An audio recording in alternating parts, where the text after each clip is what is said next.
Hello दोस्तों, स्वागत है आपका हमारे चैनल पीकेएस ऑफिशियल में।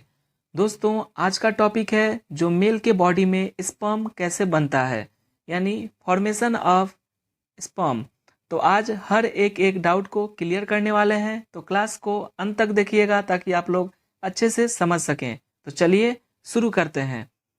मेल का जो मेन रिप्रोडक्टिव अंग उसका टेस्टिस होता है, और जो टेस्टिस होता है इसकी संख्या 2 होती है। जो आप लोग डायग्राम में देख सकते हैं यह टेस्टिस है। मेल जो फीमेल के प्रति आकर्षण होता है, इसकी वजह क्या है? टेस्टिस के वजह से। तो टेस्टिस जिस थैली में रहता है, देखिए जो यहाँ पर एक थैली नुमा आपको रचना दिख रही है, ये जो टेस्टिस जिस थैली में रहता है, इस थैली को क्या कहते हैं? स्क्रटम कहते हैं, जो आप लोग यहाँ पर देख सकते हैं। टेस्टिस के बाहरी एक परत दिखाई दे रही होगी आप लोग को। ये टेस्टिस के बाहरी परत को हम लोग क्या कहते हैं? इपीडिडमिस कहते हैं। ये जो इपीडिडमिस है यह टेस्टिस को सुरक्षा का प्रदान करता है। देख लीजिए यहाँ पर बड़ा करके दिया गया है, ये टेस्टिस है। टेस्टिस के ये जो बाहरी जो परत आप लोग को ये देख रहे हैं, यही क्या है? ये इपीडिडमिस है। इसे हम लोग इपीडिडमिस कहते हैं, जो टेस्टिस का सुरक्षा कवच है। यह टेस्टिस को क्या करता है? सुरक्षा देता है। टेस्टिस को हिंदी में हम लोग वृषण कहते हैं। आप लोग समझ गए होंगे कि टेस्टिस क्या है। टेस्टिस जो मेल का मेन रिप्रोडक्टिव अंग है, और टेस्टिस में ही क्या होता है? स्पर्म का निर्माण होता है। चलिए इसको अच्छे से समझते हैं।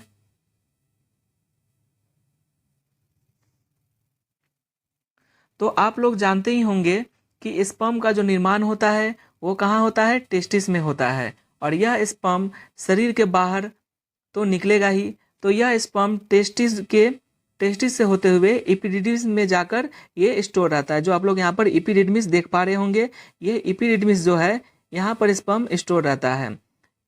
टेस्टिस में स्पर्म बढ़ने के बाद इपीडिडमिस में जाता है। इपीडिडमिस से एक यहाँ पर एक नस आप लोग को दिखाई दे रहा होगा। इस नस को कहते हैं वैस डिफरेंस, इसे डक्टस डिफरेंस भी कहते हैं। लेकिन ये जो नस को हम लोग कहते हैं वैस डिफरेंस। ये जो नस जो होती है यह क्या कार्य करता है? यह जो स्पर्म होता है, जो टेस्टिस स्पर्म बनाया है, इस स्पर्म को ले जाने का ये रास्ता है एक तरह का। ये इसे हम लोग वैस डिफरेंस कहते हैं।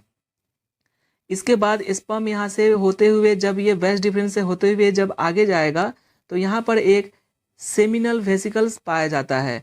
सेमिनल वेसिकल्स जो आप लोग यहाँ पर देख पा रहे हैं, ये सेमिनल वेसिकल्स है।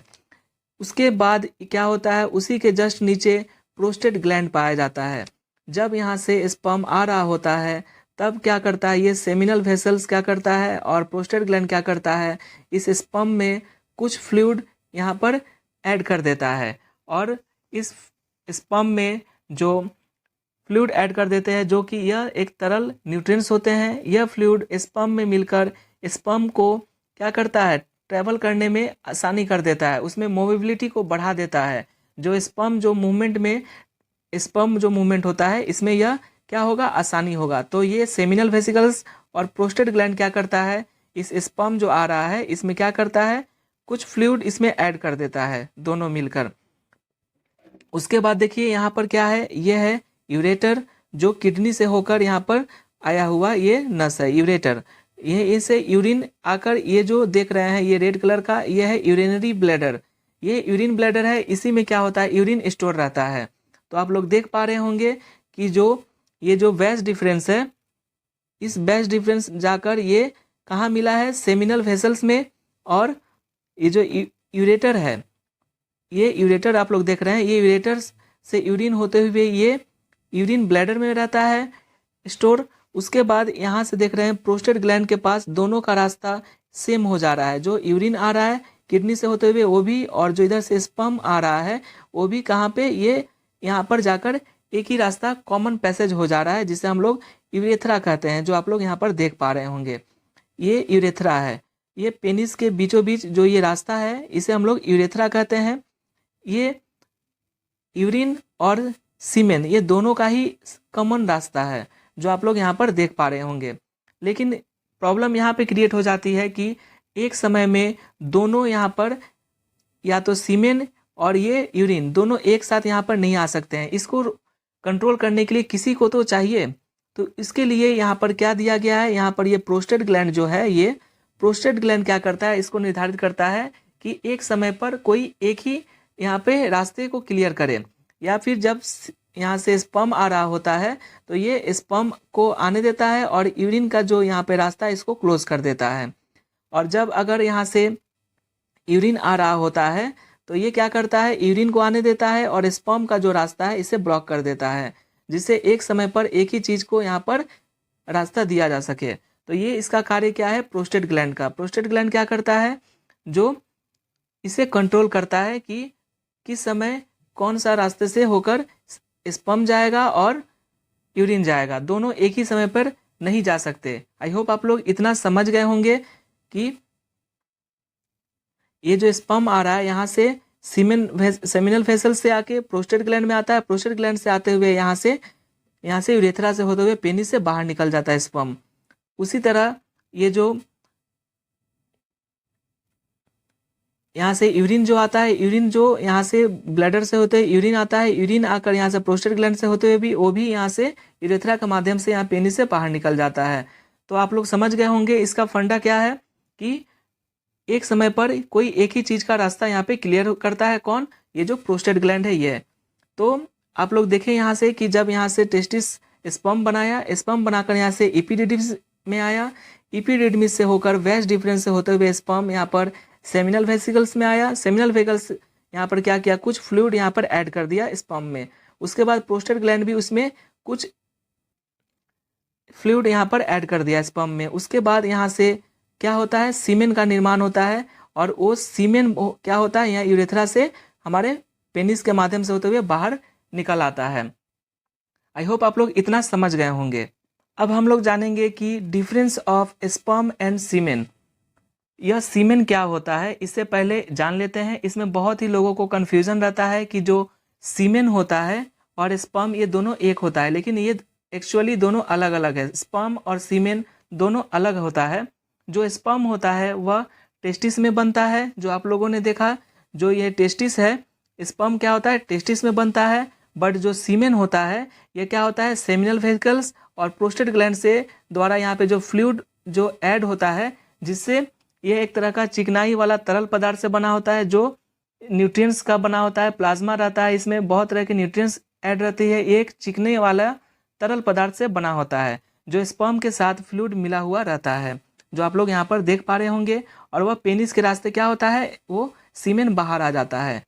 सीमेन के अंदर कुछ भाग स्पर्म रहता है, बाकी सीमेन होता है। यानी आप लोग यह कह सकते हैं कि जो स्पर्म होता है, sperm it's a parts of semen, यानी सीमेन का कुछ पार्ट्स जो होता है वो सीमेन का होता है। पहले जान लेते हैं कि ये जो स्पर्म और सीमेन का क्या अर्थ है।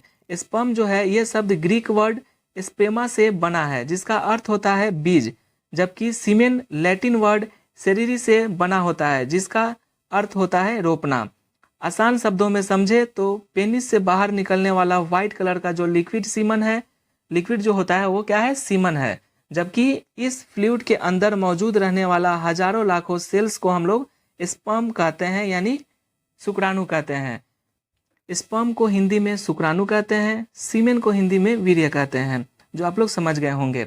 अब ये सीमेन का जो परसेंटेज कितना होता है आप लोग देख लीजिए। 60% सेमिनल वेसल्स से जो फ्लूइड निकलता है और 30% प्रोस्टेट ग्लैंड से जो फ्लूइड निकलता है, और बाद बाकी जो 10% है ये 10% स्पर्म होता है। यानी आप लोग समझ गए होंगे कि देखिए 60 और 30 90% तो ये सीमेन ही फ्लूइड होता है, और सिर्फ 10% क्या होता है, यह स्पर्म होता है, जो आप लोग यहाँ पर देख सकते हैं, जो अभी मैंने बताया यहाँ पर। ये देखिए यहाँ पर जो ये सेमिनल वेसिकल्स है ये कितना करता है, ये 60% फ्लूइड को ऐड करता है। प्रोस्टेट ग्लैंड क्या करता है, यहाँ से 30% फ्लूइड को ऐड करता है, और 10% जो यहाँ से स्पर्म जो आ रहा होता है वेस्ट डिफरेंस से होते हुए, ये 10%, ये तीनों मिलकर 60, 30 और 10 यानी 100% ये क्या हो गए, ये सीमेन हो गए। और इसी सीमेन में 10% सिर्फ स्पर्म होता है। तो आप लोग समझ गए होंगे कि सीमेन और स्पर्म दोनों अलग अलग हैं। सीमेन क्या है और स्पर्म क्या है। स्पर्म जो है एक पार्ट है किसका, सीमेन का। आई होप आप लोग इतना समझ गए होंगे। अब हम लोग देखते हैं स्पर्म फॉर्मेशन टाइम। स्पर्म जो होता है इसका फॉर्मेशन कितने समय में होता है, at the age of poverty. Poverty यानी कहने का अर्थ है कि जब मेल के 11 से 13 वर्ष के एज में आयु में बहुत सारे हार्मोनल चेंजेस होते हैं। उस एज को हम लोग एज ऑफ पुबर्टी कहते हैं, जिसे हम लोग सेकेंडरी से कैरेक्टर कहते हैं।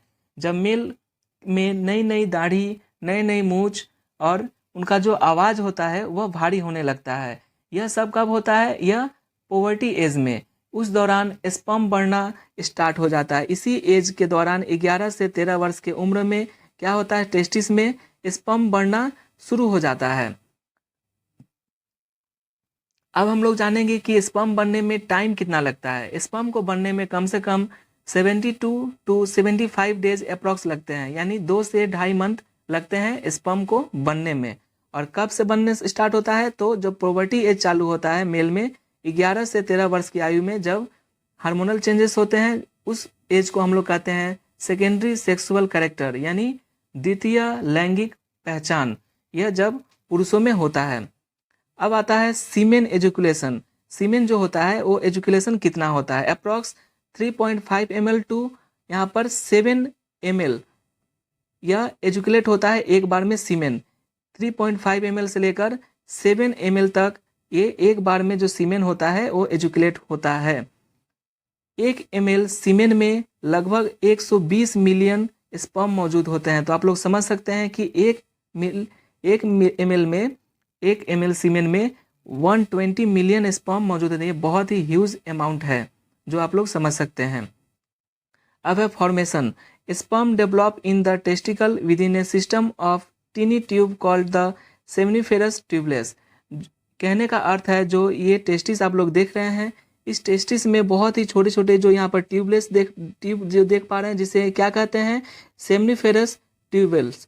ये ट्यूब क्या करते हैं? इसी में क्या होता है? स्पर्म का निर्माण होता है। और यह स्पर्म क्या होता है? यह एपिडिडमिस में जाता है। जो आप लोग ये एपिडिडमिस देख पा रहे हैं, इस एपिडिडमिस में जाता है और यहाँ से होते हुए स्पर्म वैज डिफरेंस से होते हुए यह आगे बढ़ता है। तो आप लोग समझ गए कि टेस्टिस में क्या होता है? स्पर्म रिप्रोडक्शन होता है, यानी टेस्टिस में स्पर्म बनता है। और ये स्पर्म का जो आप लोग यहाँ पर चित्र देख पा रहे होंगे, यही स्पर्म है जो आप लोग यहाँ पर चित्र में देख पा रहे होंगे। ये स्पर्म कैसे बनता है, कब बनता है, कितने की उम्र में से बनना स्टार्ट होता है, और इसका जो जीवन काल होता है यह केवल 20 मिनट का ही होता है। 20 मिनट के बाद यह स्पर्म क्या होता है? डेड हो जाता है। यह सेल डेड हो जाता है, यह स्पर्म। तो इसका जीवन काल होता है केवल 20 मिनट। आई होप आप लोग इतना समझ गए होंगे। अब पेनिस के बारे में समझ लेते हैं। जो ये पेनिस है आप लोग यहाँ पर देख पा रहे हैं, यह पेनिस मेल रिप्रोडक्टिव सिस्टम का मुख्य अंग नहीं है। पेनिस का मुख्य कार्य होता है जो यूरिन यहाँ से आ रहा है, जो किडनी से यूरिन होते हुए आ रहा है, इस यूरिन को बाहर निकालना, तथा जो स्पर्म जो आ रहा है, ये जो स्पर्म फीमेल के ओवरी तक, इस स्पर्म को लेकर फीमेल के ओवरी तक यहाँ पर पहुँचा देना, यही इसका मुख्य कार्य पेनिस का है। इसके सिवा पेनिस का मुख्य कार्य कोई कार्य नहीं है रिप्रोडक्शन सिस्टम में। लेकिन जो टेस्टिस जो होता है, यह टेस्टिस मेल रिप्रोडक्टिव सिस्टम का मुख्य अंग होता है, जो आप लोग यहाँ पर देख पा रहे हैं। टेस्टिस से टेस्टोस्टेरोन हार्मोन निकलता है और इसी हार्मोन के वजह से पुरुषों में दाढ़ी मूछें निकलना शुरू होता है तथा उनकी आवाज़ भारी होने लगती है और फीमेल के प्रति जो आकर्षित भी होते हैं, फीमेल के प्रति उनका रुचि बढ़ने लगता है, इसी टेस्टिस के निकलने वाले टेस्टोस्टेरोन हार्मोन के कारण। तो स्पर्म फॉर्मेशन का पूरा प्रोसेस आप लोग समझ चुके होंगे। क्लास अगर आपको पसंद आए तो लाइक शेयर कर दीजिएगा और चैनल पर नए हैं तो सब्सक्राइब करके बेल नोटिफिकेशन ऑन कर दीजिएगा, ताकि ऐसी इंफॉर्मेटिव वीडियो आपको समय पर मिलती रहें। मिलते हैं नए क्लास में नए टॉपिक के साथ, तब तक के लिए जय हिंद।